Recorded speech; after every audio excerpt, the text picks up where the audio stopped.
वैसे तो हमारे देश भारत में सदियों से अनेक महान संतों ने जन्म लेकर इस भारत भूमि को धन्य किया है, जिसके कारण भारत को विश्व गुरु कहा जाता है।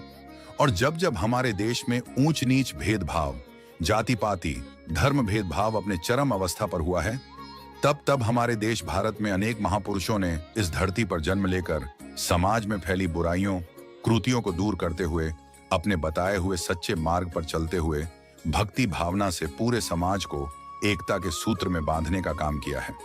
इन्हीं महान संतों में संत गुरु रविदास जी का सबसे पहले नाम आता है, जो कि एक 15वीं सदी के एक महान समाज सुधारक, दार्शनिक, कवि और धर्म की भेदभावना से ऊपर उठकर भक्ति भावना दिखाते हैं। रविदास जी का ये इतिहास जाना जरूरी है।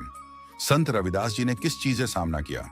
मुस्लिम राजा सिकंदर लोदी के सामने नहीं झुके, मुस्लिम आतताई शासक सिकंदर लोदी ने सदन नाम के कसाई को संत रविदास के पास मुस्लिम धर्म अपनाने का संदेश लेकर भेजा। ये ठीक वैसी ही घड़ी थी जैसी कि वर्तमान काल में बोधिसत्व बाबा साहेब आम्बेडकर के समय आन खड़ी हुई थी। यदि उस समय कहीं संत रविदास आतताई लोदी के दिए लालच में फंस जाते या उससे भयभीत हो जाते, तो इस देश के हिंदुस्तानी समाज की बड़ी ही ऐतिहासिक हानि होती। यदि उस दिन संत रविदास झुक जाते तो निस्संदेह आज इतिहास कुछ और होता। किंतु धन्य रहे पूज्य संत रविदास की वे टस से मस भी न हुए, अपितु दृढ़ता पूर्वक पूरे देश को धर्मांतरण के विरुद्ध अलख जलाए रखने का आह्वान भी करते रहे। उन्होंने अपनी रविदास रामायण में लिखा, वेद धर्म सबसे बड़ा अनुपम सच्चा ज्ञान, फिर क्यों छोड़ इसे पढ़ लूं, झूठ कुरान, वेद धर्म छोड़ू नहीं, कोशिश करो हजार तिल तिल काटो चाही, गला काटो कटार। देश ने अचंभित होकर यह दृश्य भी देखा कि संत रविदास को मुस्लिम हो जाने का संदेश लेकर उनके पास आने वाला सदन कसाई स्वयं वैष्णव पंथ स्वीकार कर विष्णु भक्ति में रामदास के नाम से लीन हो गया।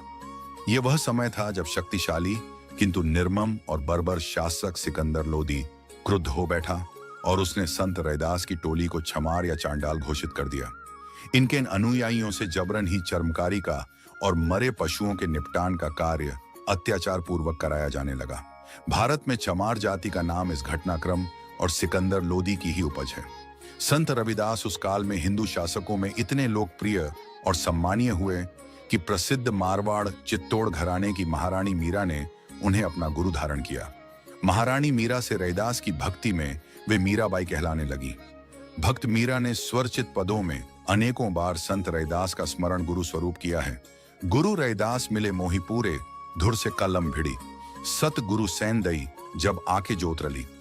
कह रविदास तेरी भक्ति दूरी है, भाग बड़े सो पावे तजी अभिमान, मेटी आपा पर पिपिलक हवै चुनी खावे।